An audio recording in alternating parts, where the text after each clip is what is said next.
everybody, Mrs. Parker here. On behalf of the Year 2 team, we'd just like to say a huge thank you for all the superhero fruits and veggies that you've brought in so far. They all look amazing. You and the children obviously worked really hard on them. Now, they're all really excited about our English work based on the Supertato books, which we're going to be working on over the next couple of weeks.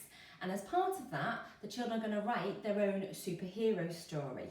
Now, to make it that little bit extra special, we'd like to turn their stories into actual books. Now, for this, we have a little bit of a request.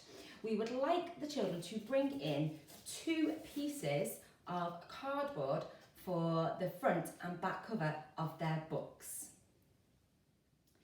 Now, for this, you're going to need a large cardboard box or something similar. It needs to be thick, strong, corrugated cardboard if possible, so that they're nice and sturdy.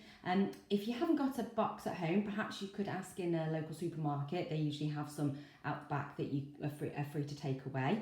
If you've got any large shoe boxes, that could also be used using the bottom of the box and the cover as well. Okay. You will also need a piece of A4 paper or a ruler for the sizing and a Stanley knife or a pair of scissors to cut out the cardboard.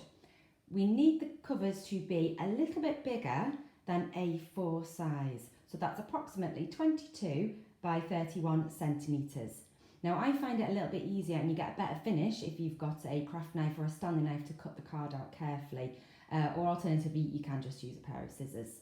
So you need to draw around or mark them out carefully, cut them out until you have 2 separate pieces like this.